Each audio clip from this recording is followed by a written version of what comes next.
इन सब विषय वस्तुओं को देखते हुए, चिंतन करते हुए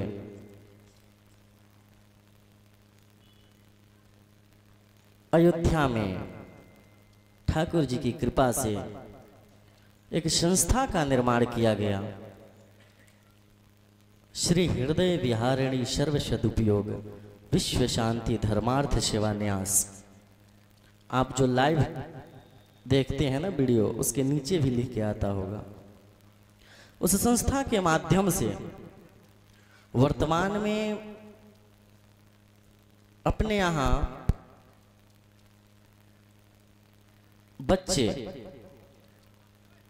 रह करके पढ़ाई करते हैं, जहाँ पर उनके लिए निःशुल्क शिक्षा, भोजन, वस्त्र आदि सबकी व्यवस्था रहती है। छात्रावास का व्यवस्था है, बाहर से भी बच्चे पढ़ने आते हैं। और ऐसा दिनचर्या बनाया गया है, क्योंकि वर्तमान का जो शिक्षा है ना,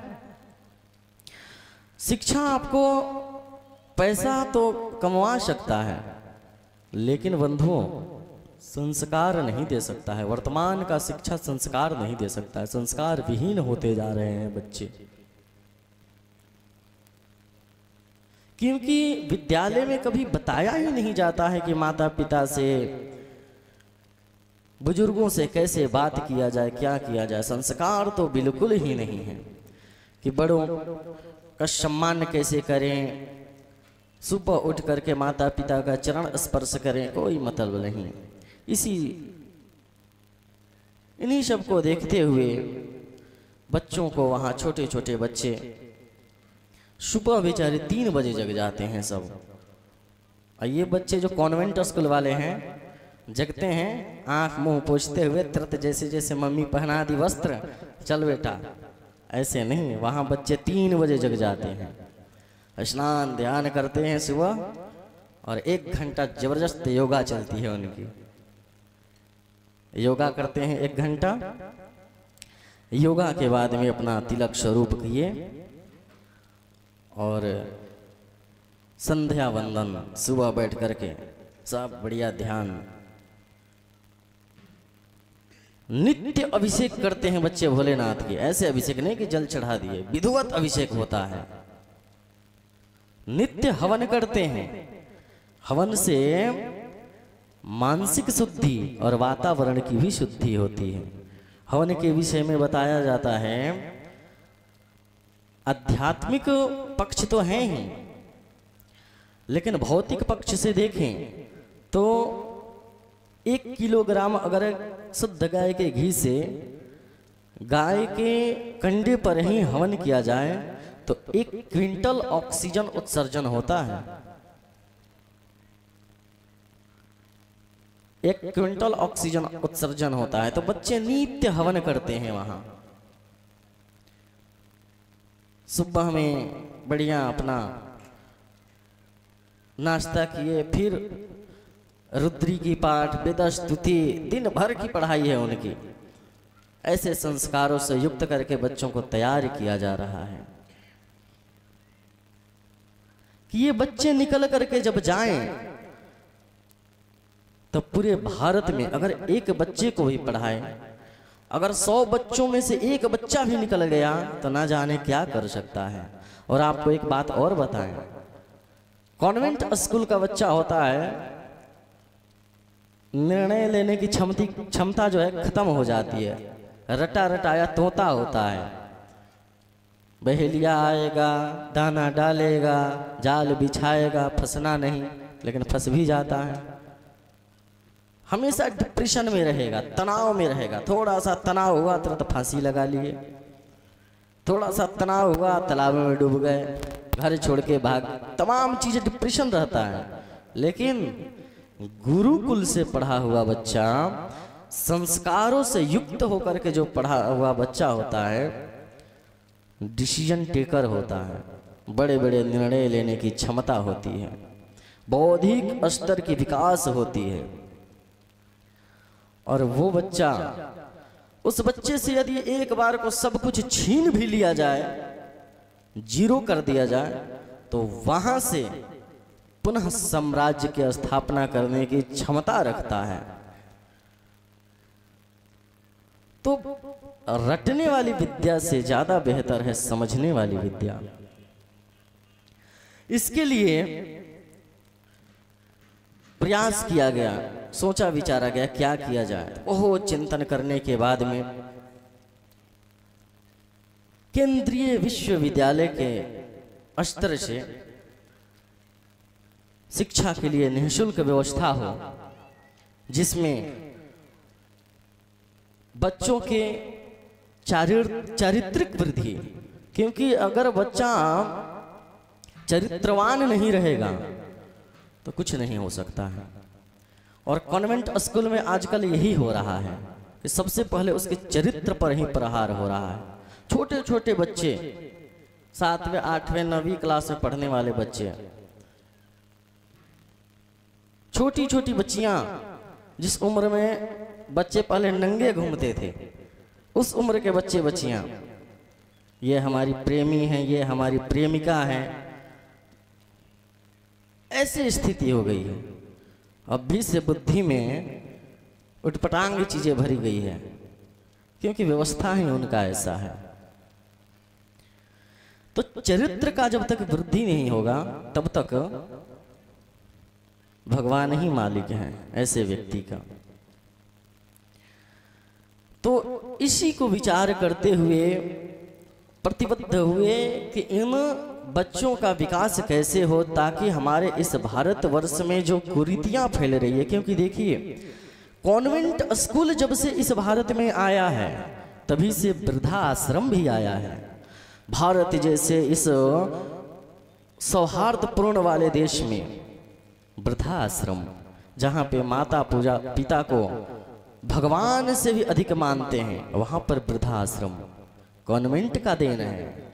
आप अपने बच्चों को कॉन्वेंट स्कूल में पढ़ाने भेजते हैं, लेकिन सोचें बदले में ये छोड़ देना आस किया हमारी सेवा करेगा।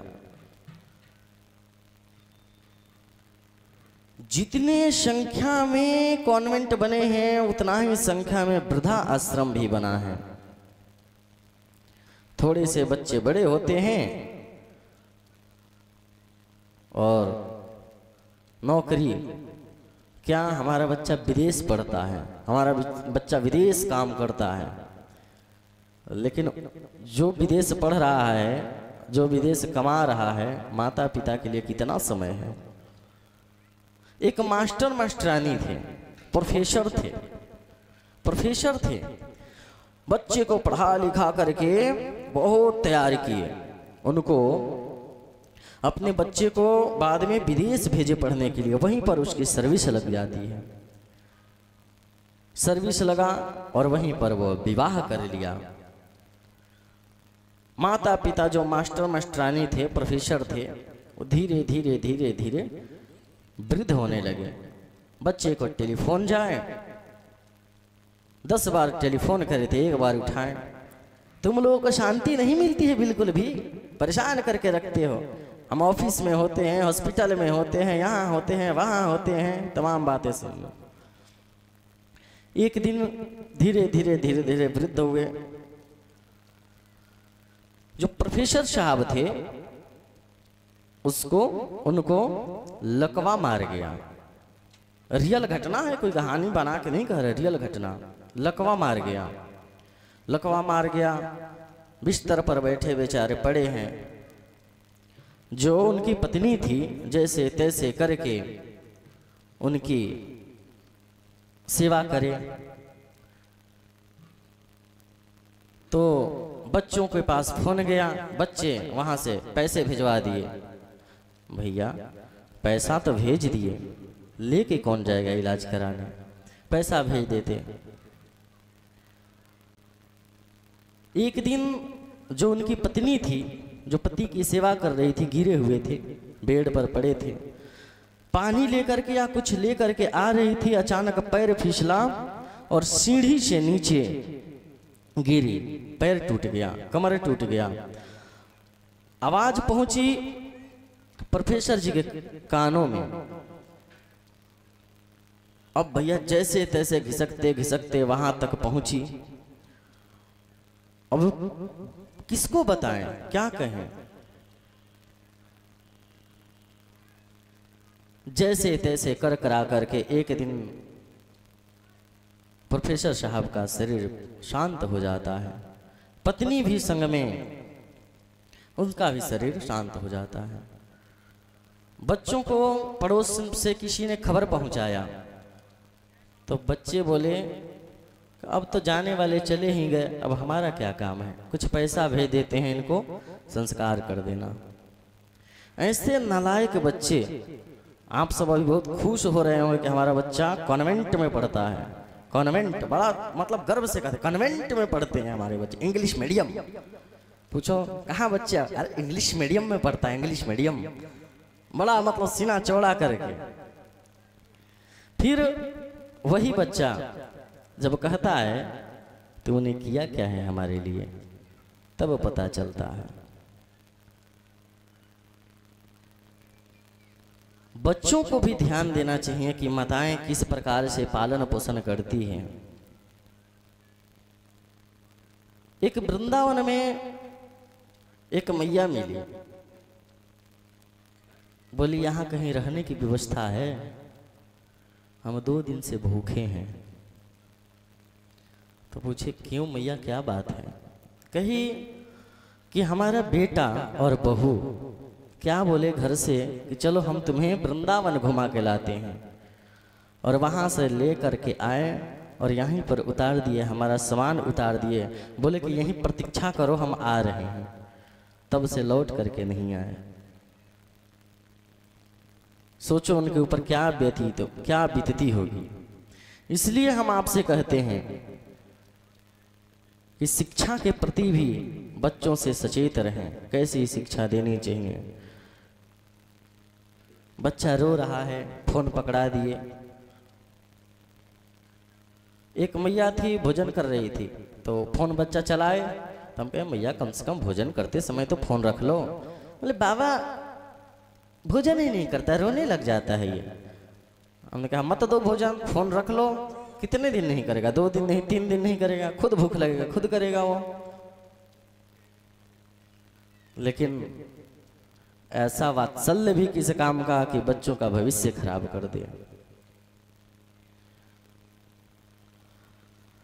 हमें बच्चों से भी अनुरोध रहता। अच्छा, बच्चे सत्संग से दूर हो रहे हैं, इसी कारण से ऐसा व्यवहार भी हो रहा है। अगर बच्चे नहीं सत्संग में आएंगे तो ये बूढ़ों को हम समझा के क्या करेंगे, जिनका समय ही बीत गया। वो तो राम राम करो बैठ के। समझाना तो बच्चों को ही है, युवाओं को समझाना है। बूढ़े तो भजन करो।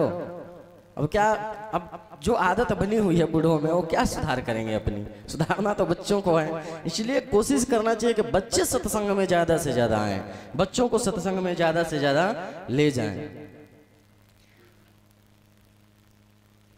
बच्चों से कहते हैं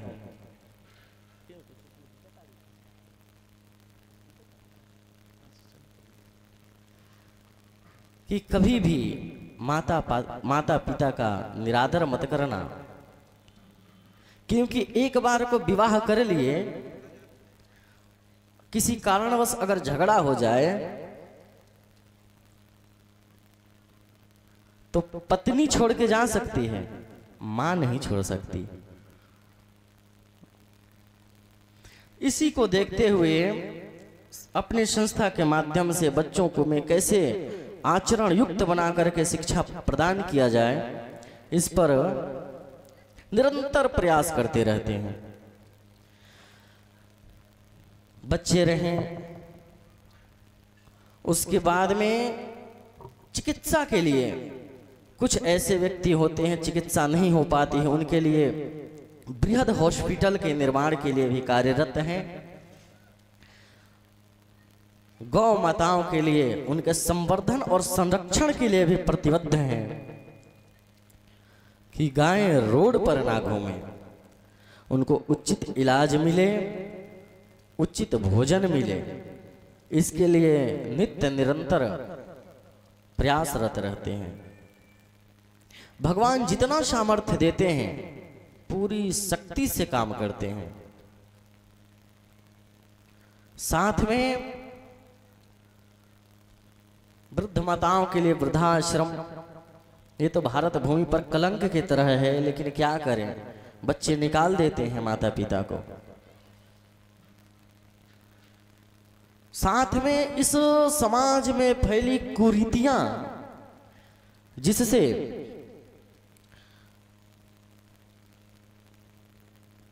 इन कुरीतियों के कारण जो बच्चे जन्म लेते हैं, जिसे डब्बे में पैक करके फेंक दिया जाता है रोड पे, झाड़ियों में, नालियों में, उन बच्चों को उठा करके लाना, अच्छी शिक्षा देना, उनका लालन पालन करने के लिए भी हम प्रतिबद्ध हैं। प्रार्थना तो यह करते हैं कि ऐसा कभी होए ही ना, लेकिन अगर है ऐसा तो आप उसे फेंके ना।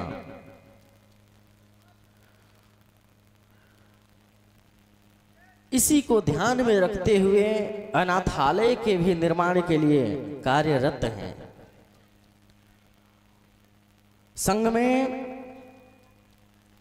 संतों की सेवा, अन्य क्षेत्र, ताकि तीर्थों में जाने वाले, धामों में जाने वाले भक्तगण कभी परेशान ना हो, इसके लिए अन्य क्षेत्र की भी व्यवस्था की जा रही है। निःशुल्क संगीत की शिक्षा और संस्कृत संस्कार के उत्थान के लिए संस्कारोत्थान विद्यालय का निर्माण। संघ में व्यक्ति जब मरता है ना, तो बच्चों के पास तो आजकल समय, अगर वो गृहस्थ में रह करके सेवा करें तो भी ठीक है, अगर वहां अपना जीवन दे करके समाज के लिए, इस देश के लिए, इस राष्ट्र के लिए, विश्व बंधुत्व के लिए अगर समय दें तो सब मिल करके परिवर्तन लाया जा सकता है। संस्कृति के सुरक्षा, सनातन की सुरक्षा के लिए प्रतिबद्ध हैं, वनस्पतियों की सुरक्षा के लिए प्रतिबद्ध हैं, वृक्षों के संवर्धन और सुरक्षा के लिए प्रतिबद्ध हैं। इसके लिए नित्य निरंतर कार्य हो रहा है। सरकार की तरफ से आयकर का जो विभाग है, आयकर के अधिनियम एटीजी के तहत अपनी इस संस्था को आयकर मुक्त बना करके सरकार ने एटीजी के माध्यम से धनराशि लेने की भी सरकार ने सुविधा दी हुई है। तो ये सब इस कार्य को लेकर के दिन रात करते हैं। लोग कहते हैं कि संत जन करते क्या हैं? संतों का जीवन समाज के सुधार और समाज को बदलने के लिए हमेशा होता है, हमेशा कार्यरत होते हैं। इसलिए बंधुओं, हम चर्चा कर रहे थे